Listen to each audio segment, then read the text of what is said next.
네, 안녕하세요. 여러분과 늘 함께하는 수학 강사 서한나 선생님입니다. 이번 시간에는 선생님이랑 확률의 뜻과 그 성질들에 대해서 살펴보려고 하는데요. 우리 확률의 뜻을 배우기 이전에 그 용어들을 한번 정리할 필요가 있습니다. 자, 주사위와 동전을 던지는 것과 같이 같은 조건에서 여러 번 반복할 수 있고요. 그 다음에 그 결과가 우연에 의해서 결정되는 실험이나 관찰을 우리가 시행이라고 얘기를 합니다. 어떤 실험하거나 우리 그 관찰되는 그런 모든 현상들을 얘기를 하는 건데요. 여기서 중요한 건 같은 조건에서라는 의미입니다. 자, 여러분들 동일한 조건 내에서 우리가 이제 시행을 한다라고 얘기를 하는데요. 여기에서 동일한 조건, 같은 조건의 의미가 무엇이냐면 주사위가 있으면 주사위 6개의 면 중에서 어느 한 면만 더 깎여 있거나 어느 한쪽으로 기울어지거나 이런 게 아니라 그 6개의 면이 동일한 조건 내에서 나올 수 있는 확률이 동일하다. 이렇게 그러한 조건 내에서 시행하는 것을 의미합니다. 자, 그 다음에 표본 공간이라는 것은 어떤 시행이 일어날 수 있는 모든 결과의 집합입니다. 따라서 표본 공간은 내가 생각하는 그 시행하는 공간 내에서의 전체 집합이라고 생각하면 돼요. 그냥 전체 집합. 그 다음에 사건은요, 그 표본 공간 내의 부분 집합이다라고 얘기를 합니다. 특정한 사건, 뭐 예를 들어서 짝수의 눈이 나오는 사건. 에 해당하는 확률, 뭐 이렇게 얘기를 할 거란 말이야. 그러면 그 부분에 해당하는 부분 집합만 얘기하면 돼요. 자, 근원 사건이라는 건요, 표본 공간 부분 집합 중에서 한 개의 원소로 이루어져 있는 집합을 얘기합니다. 1, 하나, 2, 하나, 3, 하나. 그러니까 원소 한 개짜리인 집합들 이렇게 얘기를 해주면 돼요. 자, 3개의 숫자 1, 2, 3에서 중복을 허락하여 지금 2개를 뽑아 2자리 자연수를 만드는 시행에서 다음을 구해주세요 라고 되어 있습니다. 자, 표본 공간을 구해주세요. 지금 만든 수가 짝수인 사건을 구해주세요. 이렇게 되어 있는데요. 여러분들 표본 공간이라고 하면 나올 수 있는 모든 경우의 수를 생각해보자 라고 얘기를 했죠. 자, 그러면 여기에서 지금 2자리를 뽑아 2개를 뽑아 2자리 자연수를 만드는 거니까 예를 들어서 12, 그리고 13, 그 다음에 앞자리가 2일 수도 있잖아. 20. 근데 중복을 허락하여 라고 얘기를 했네요. 중복을 허락한다고 하면 11도 가능한 거지. 그 다음에 21, 22, 23 이렇게. 또 이번엔 앞자리가 3일 수도 있는 거잖아. 자, 31, 32, 33 해서 총 몇 개가 나오냐라고 했을 때 총 9개. 가 나온다라고 얘기할 수 있겠네요. 근데 만든 수가 짝수인 사건을 구해주세요 이랬어. 짝수이려면 우리가 지금 맨 마지막에 해당하는 1의 자리 숫자가 짝수가 나오면 됩니다. 그래서 12, 그 다음에 22, 그 다음에 32 이렇게 3가지 경우의 수밖에 없다라고 얘기할 수 있겠네요. 자, 만든 수의 10의 자리 숫자와 1의 자리 숫자가 서로 다른 사건을 구해주세요 이렇게 얘기를 했습니다. 그럼 11, 22, 33을 뺀 나머지 친구들만 써주면 되지. 12, 13, 21, 23, 31, 32 여기까지만 6자리 써주시면 돼요. 자, 만든 수가 30 이하인 사건을 구하래.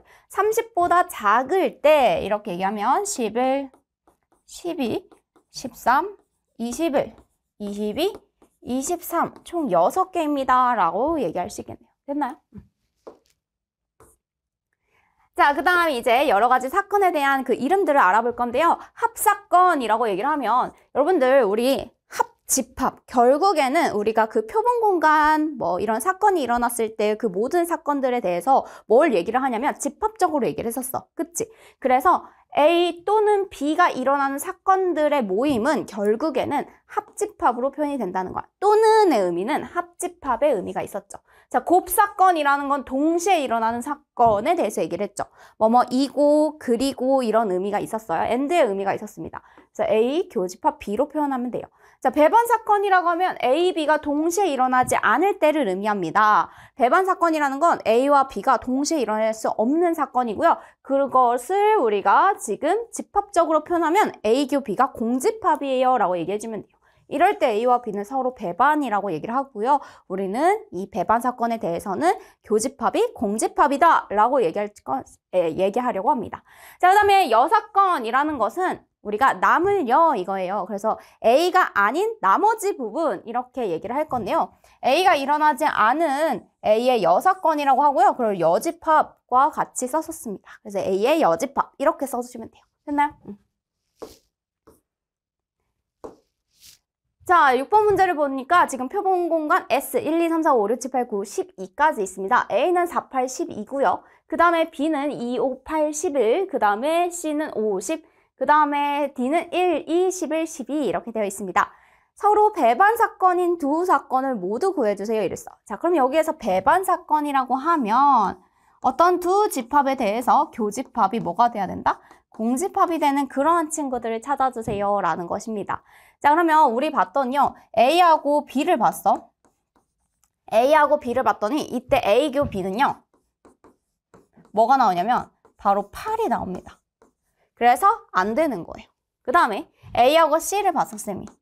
A하고 C를 봤더니 A교 C를 해봤더니 지금 4, 8, 12랑 5, 10은 절대 만나지 않습니다. 따라서 여기 공집합이 있네요.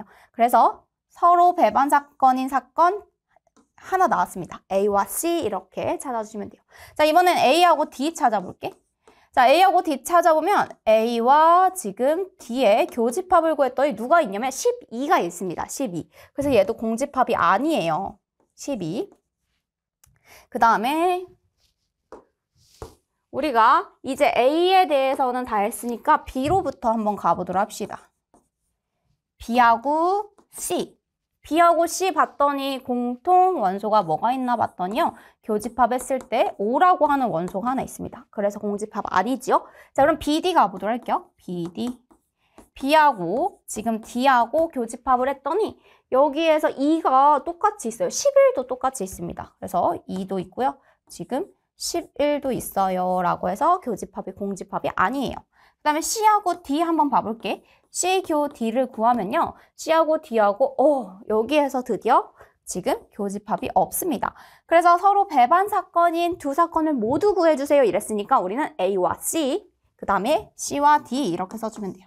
A와 C, C와 D 이런 식으로 정리해 주시면 되겠습니다. 됐나요? 자, 그 다음 확률의 뜻 가보도록 하겠습니다. 드디어 이제 확률이라고 하는 정의를 정확하게 배워보려고 하는데요. 어떤 시행에서 사건 A가 일어날 수 있는 가능성을 수로 나타낸 것을 사건 A의 확률이라고 얘기를 합니다. 가능성을 내가 수로 나타내겠다라는 것이에요. 그래서 우리가 이것을 기호로 지금 PA, 그래서 확률의 영어 앞글자 P를 따서요. PA라고 할 거고요. A가 일어날 확률 이렇게 해석을 해주시면 됩니다. 알겠죠? 자, 수학적 확률이라는 건 우리가 이미 많이 사용하고 있는 것입니다. 예를 들어서 주사위의 눈이 총 6개가 있지요. 6개의 눈 중에서 3이 나올 확률 이러면 전체 다 동일하니까 6분의 1입니다. 라고 얘기를 했죠. 그래서 일어날 수 있는 모든 경우의 수. 주사위를 던져서 나올 수 있는 경우의 수는 6가지였지. 그 6가지 중에서 3이 나올 확률 이러면 6분의 1 이렇게 해주시면 되고요. 예를 들어서 짝수의 눈이 나올 확률 이러면 6분의 3, 즉 2분의 1 이렇게 해주시면 됩니다. 표본 공간 S 전체 집합에서 사건 A가 일어나는 부분 집합에 해당하는 수학적 확률을 구해주는 게 우리가 일반적으로 구해왔었습니다. 중학교 2학년 때까지 우리가 수학적 확률을 주로 다뤘고요. 이제 여러분들은 수학적 확률, 통계적 확률, 그게 무한히 많이 시행되면 서로 같아진다의 의미까지도 배울 겁니다. 자, 통계적 확률이라는요, 같은 시행을 n번 반복할 때 우리가 A가 일어나는 횟수를 Rn이라고 하면 n을 한없이 n을 무한대로 막 가. n을 무한대로 막 보낸다라는 의미 자체는 무한히 많이 시행을 하겠다라는 의미예요. 우리가 어떤 상대 도수의 값이 결국에는 확률 P에 가까워지는데 이제 이 P를 사건 A에 대한 통계적 확률이라고 얘기를 할 겁니다. 알겠죠? 그래서 이게 의미하는 게 뭐냐면 여러분들 보면은 예를 들어서 주사위 눈을 던졌을 때 나올 수 있는 확률이 정말 6분의 1일까? 이렇게 생각이 들잖아. 왜냐면 우리가 여태까지는 수학적 확률로 6분의 1일 거야 라고 배웠으니까 당연한 거 아닌가 이렇게 생각이 들 수는 있는데 여러분들 실제로 시행을 해봤을 때 4가 더 많이 나올 수도 있고 내가 한 20번을 해봤어. 20번을 해봤더니 4가 더 많이 나오던데요? 이렇게 얘기할 수 있잖아. 근데 20번의 시행으로 우리가 그 확률이 정확하다라고 말할 수 있을까? 그치? 20번은 뭔가 부족한 것 같아. 너무 많은 것도 아니고, 그치? 그래서 이거를 되게 많이 시행을 해보는 거야. 1000번, 10,000번. 당연히 우리가 직접 다 하긴 힘들겠지만, 그래서 그렇게 많이 수만 번 우리가 시행을 했을 때 그게 결국엔 수학적 확률이랑 동일해짐을 확인할 수 있습니다. 자, 4명의 학생 가은, 나은, 다은, 라은이가 있습니다. 일렬로 세울 때 다음을 구하시오 이랬습니다. 자, 여기서 가은, 나은, 다은, 라은 다 이름이 예쁜데 이제 되게 옛날 문제인 것 같긴 하다, 느낌이. 왜냐면 선생님 이름이 한나잖아. 근데 한나라고 하면은 어렸을 때 무슨 얘기를 진짜 많이 들었냐면 동생 이름은 그럼 두나, 세나니? 이렇게 물어봐. 근데 사실 약간 아재 개그인 것 같기도 하고 하지만 근데 나는 가은이, 나은이, 다은이 이름도 다 예쁜 것 같아. 라은이는 좀 들어보진 못했던 것 같아. 자, 가은이를 맨 앞에 세울 확률을 구하세요 라고 되어 있습니다. 가은이를 만약에 맨 앞에 세운다고 하자. 가은이의 지금 자리는 내가 이미 고정을 해놓은 거야. 문제에서 가은이는 맨 앞에 세울 거야. 나은이, 다은이, 라은이 자리만 고려해서 내가 세워주면 돼. 이런 거예요. 근데 이제 확률을 구하라고 했으니까 우선은 전체 일어날 수 있는 경우의 수분에 우리가 어떤 A 사건이라고 하죠. 이 가은이 맨 앞에 올 확률을 A 사건이라고 합시다. 이렇게. 그럼 전체 경우의 수분에 A 사건이 오는 경우의 수를 선생님 구해볼 건데요. 가은이, A 사건이 일어나는 경우의 수를 구해볼게요. 가은이가 맨 앞에 온다면 여기 뒤에 세 자리의 세에서는 나은이, 다은이, 라은이만 줄을 세워주면 되는 거야. 그러면 총 3명이 나열하는 경우의 수 이렇게 생각을 해주시면 되죠. 그래서 순열로 생각해주면 3 곱하기 2 곱하기 1입니다. 가은이는 이미 고정돼 있어요. 그런데 전체 경우의 수는 뭐냐면 가은이까지 포함해서 우리가 나열하는 경우의 수입니다. 따라서 4명 중에 1명, 3명 중에 1명, 2명 중에 1명, 1명 중에 1명, 그 다음에 A 사건이 일어날 확률은 3명 중에 1명, 2명 중에 1명, 1명 중에 1명 이렇게 해주시면 돼요. 됐나요? 그래서 얘는 4분의 1입니다. 라고 확률을 구해주시면 됩니다. 자, 이번에는 나은이와 다은이를 이웃하게 세울 확률 이렇게 얘기합니다. 나은이와 다은이를요, 선생님이 주머니에 한 묶음으로 넣어줄 거예요. 자, 나은이와 다은이를 지금 이웃한다라는 것은 바로 옆에 세우겠다라는 거야. 짝꿍처럼. 자, 나은이와 다은이는 한 몸. 그 다음에 가은이 따로, 라은이 따로. 이렇게. 그러면 총 몇 명을 나열하는 것처럼 생각을 할 수 있냐면 3명을 나열하는 것처럼 생각할 수 있습니다. 하지만 주머니 안에서 나은이랑 다은이가 자리를 바꿀 수도 있어요. 이렇게 생각을 해줄 수 있다는 거. 이게 바로 어떤 사건이 일어나는 경우의 수. 누구? 나은이와 다은이가 이웃하게 하는 그러한 사건이 일어나는 경우의 수고요. 전체 경우에서는 4명이 나열을 하잖아요. 4 곱하기 3 곱하기 2 곱하기 1 이렇게 됩니다. 3 곱하기 2 곱하기 1, 3 곱하기 2 곱하기 1 없애주세요. 그리고 2은 2 이렇게 됩니다. 따라서 2분의 1이에요 라고 구해주시면 돼요. 됐나요? 자, 오른쪽 그림과 같은 원 모양의 관역에 화살을 한번 쏘려고 합니다. 화살이 색칠된 부분에 꽂힐 확률을 구해주세요. 이랬어요. 그러면 전체 면적은요. 지금 뭐가 되냐면 전체 면적은 가장 큰 원. 바로 6의 반지름을 갖는 그런 넓이에요. 그래서 6의 제곱 파이, 즉 36파이예요. 라고 할 수 있습니다. 그럼 우리가 색칠된 부분, 색칠된 면적을 구해보자. 자, 이 면적을 구하려고 봤더니요. 면적이죠. 면적을 구해보자 라고 했을 때 중간원에 해당하는 넓이와 그 넓이에서 누굴 빼야 되냐면 작은 원의 넓이를 빼주셔야 돼요. 이렇게. 그럼 중간원의 넓이는 지금 반지름이 4일 때잖아요. 그래서 4의 제곱 파이에서 작은 원의 넓이는 2의 제곱 파이만큼을 빼주시면 됩니다. 알겠죠? 그래서 4, 4, 16파이에서 4파이를 빼주시면 바로 12파이예요 라고 구할 수 있어요. 자, 그러면 전체 36파이 분의 12파이를 해주면 파이, 즉 3분의 1이에요 라고 여러분들 여기까지 채워줄 수 있겠습니다. 됐나요?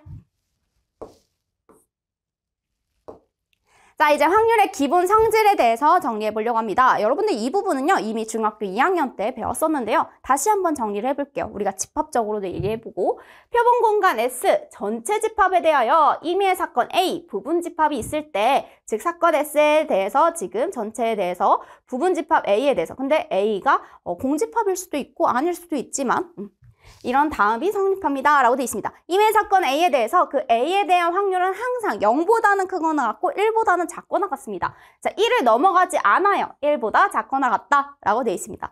자, 전 사건이라고 하는 게 뭐냐면 전체 일어날 수 있다 이런 의미예요. 그래서 전체 일어날 수 있는 사건, 반드시 일어나는 전 사건은 PS가 항상 1입니다. 확률이 1이야. 반드시 일어날 확률. 그러면 일주일이 7일일 확률. 이러면 일주일이 7일이라는 건 이미 모든 전 세계 공통으로 우리가 지키고 있는 부분이죠. 그 다음에 공사건이라고 하면 피공집합이 0 이렇게 얘기를 합니다. 공집합이 지금 뭐였냐면 절대 일어날 수 없는 집합으로 경우의 수가 빵이잖아요. 그래서 확률이 0이다 라고 얘기할 수 있어요. 그래서 0과 1 사이에 있는 확률을 갖겠고요. 0부터 1까지만 1.5와 같은 확률은 없습니다. 자, 확률의 덧셈 정리 보도록 할게요. 결국에는 확률의 덧셈 정리도 해당 경우의 수를 제대로 구해야 되잖아요. 우리가 경우의 수에 대해서 합집합을 구할 때 NA 더하기 NB, 그 다음에 교집합이 2번이나 들어갔을 거기 때문에 우리는 그 교집합에 대한 부분은 하나 빼줄 겁니다. 그래서 PA 합 B를 구해주세요 이러면 PAA에 대한 확률, B에 대한 확률에서 교집합에 대한 확률을 빼주시면 되는데요. 두 번째 줄을 보니까 서로 배반 사건이면 이라고 돼 있습니다. 배반 사건이라는 게 뭐야? A와 B가 동시에 일어날 수 없다라는 것입니다. 따라서 여기서는 A 교 B가 바로 공집합이에요 라고 해줄 수 있다는 거야. 그래서 여기서 어차피 PA 교 B는 뭐일 거기 때문에 0일 거기 때문에 굳이 뺄 필요가 없다는 거지. 이거이기 때문에 우리는 PA 합 B는 PA 더하기 PB 이렇게 해주시면 돼요. 자, 여사건 A의 여집합에 대해서 확률을 구해주려고 합니다. PA의 여집합은 1에서 PA를 빼주는 거. 그 A에 대한 확률을 빼주시면 됩니다.